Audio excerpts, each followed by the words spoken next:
बिस्मिल्लाहिर्रहमानिर्रहीम। अस्सलाम वालेकुम।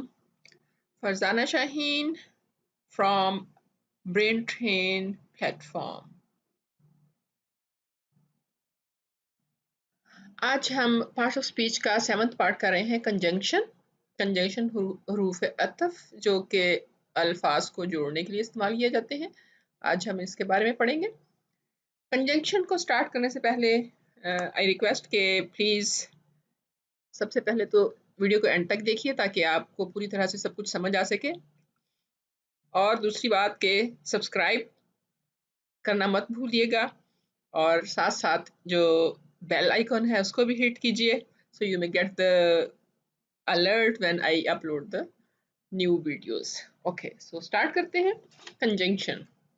सो conjunction is a word that connects two parts of a sentence, यानी दो लफ्जों को जोड़ता है सेंटेंस के। The very common word and, बहुत ज्यादा जो इस्तेमाल होता है वो एंड है। एंड अभी हम देखते हैं how it joins these words, phrases and clauses, यानी ये words को भी जोड़ सकता है, clause phrases भी जोड़ मतलब उनको join करता है और clauses को भी। You can see the sentences down there. Bread and butter. So bread and butter, they are two words. इनको जोड़ा इसने। Then up the stairs and along the corridor joins two phrases. ये up the stair एक phrase है, along the corridor that's an other phrase. तो इन दोनों को जोड़ रहा है। फिर है Ram likes tea and Anthony likes coffee. So यहाँ पे ये दो क्लॉजेस को जोड़ रहा है। यानी क्लॉजेस क्या होती हैं? दो, एक तरह से दो डिफरेंट सेंटेंसेस होते हैं, तो वो उनको दरमियान में जोड़ रहा है। ठीक है, तो अभी हम देखते हैं कि इंट्रोडक्शन, थोड़ा सा कंजंक्शन के बारे में। We can consider conjunctions from three aspects, यानी तीन पहलुओं से इनको देखते हैं हम यहाँ पे। What do conjunctions do? ये करते क्या हैं? दूसरा है What do conjunctions look like? ये नजर कैसे आते हैं, यानी किस तरह के होते हैं। Then where do conjunctions go? यानी सेंटेंस में इनकी जगह कौन सी होती है, इसकी डिटेल आगे हम देखते हैं थोड़ी। Okay, what do conjunctions do?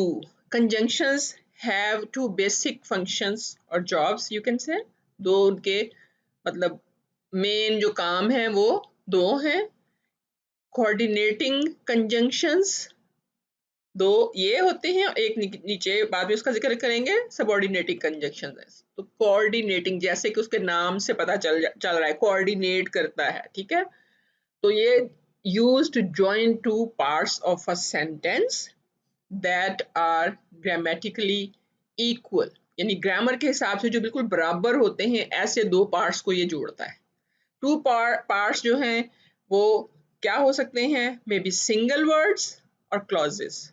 जैसे भी पीछे भी मैंने एग्जाम्पल में बताया था, सिंगल वर्ड भी हो सकता है जैसे Jack and Jill, single words भी हो सकता है और क्लॉजेस भी हो सकती हैं, जैसे कि नीचे सेंटेंसेस में आप देख सकते हैं जैक एंड जिल। जैक और जिल जो हैं they are single words, and इनके दरमियान में जो है वो कंजंक्शन का काम कर रहा है, इनको दो लफ्जों को जोड़ रहा है। So Jack and Jill went up the hill. दूसरा है the water was warm but I didn't go swimming.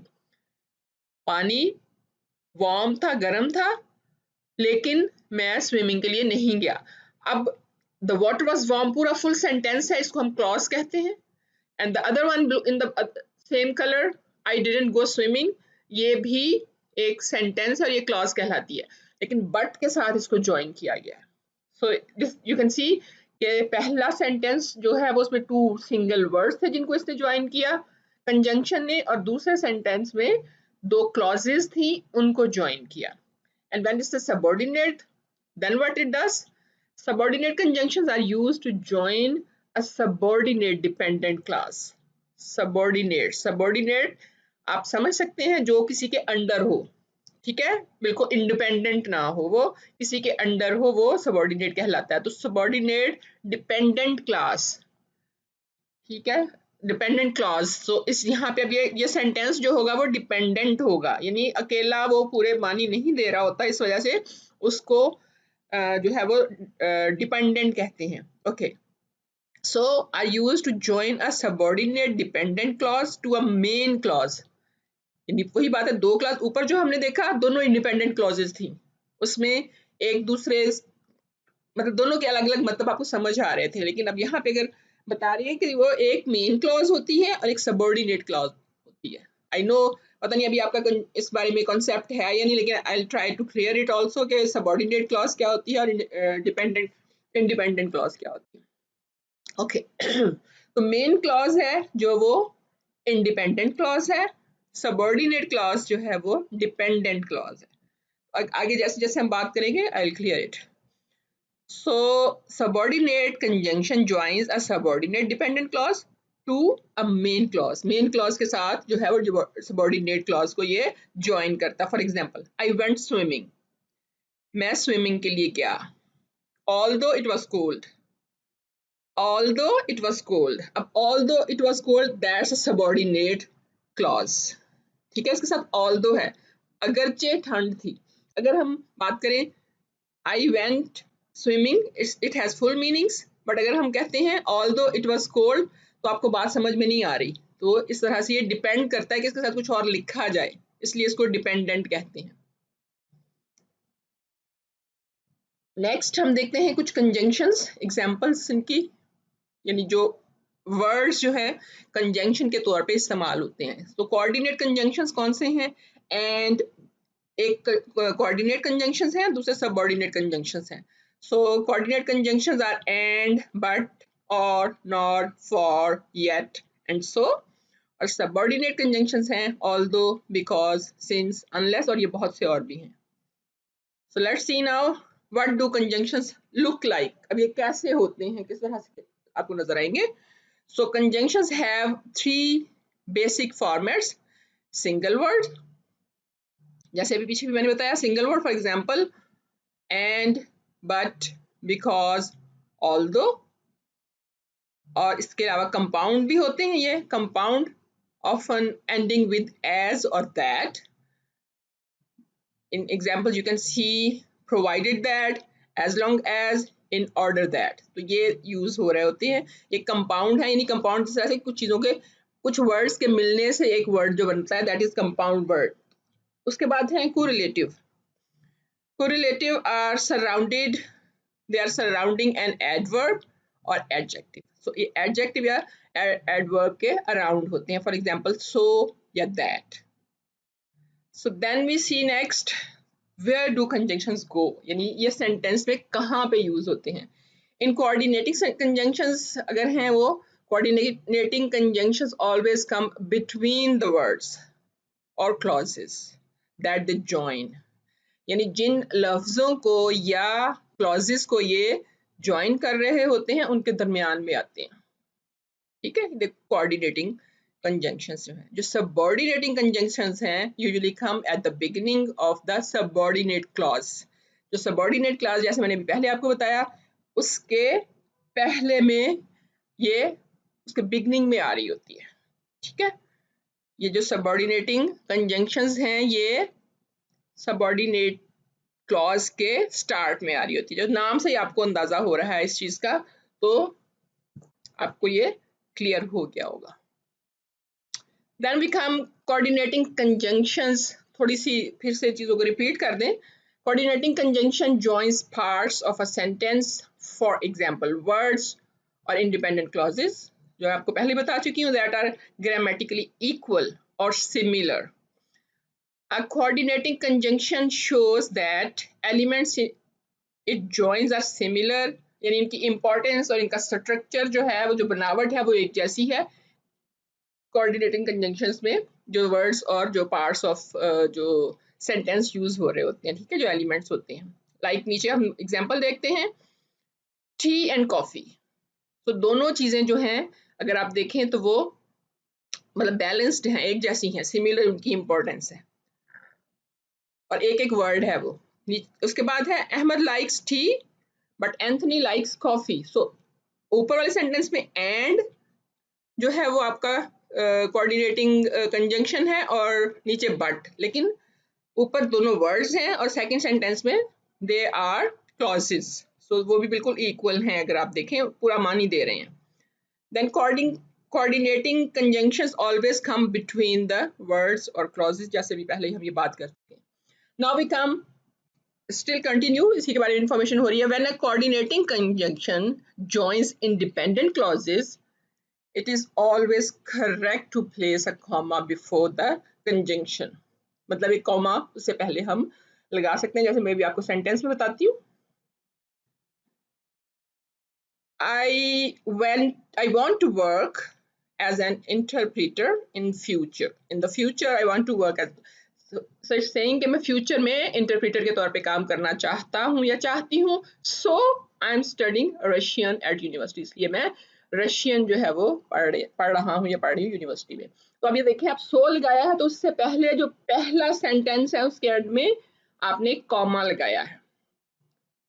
ठीक है, तो ये I want to work as an interpreter in the future, ये एक इंडिपेंडेंट क्लॉज है. पूरा इसका मतलब आपको समझ आ रहा है इस सेंटेंस का.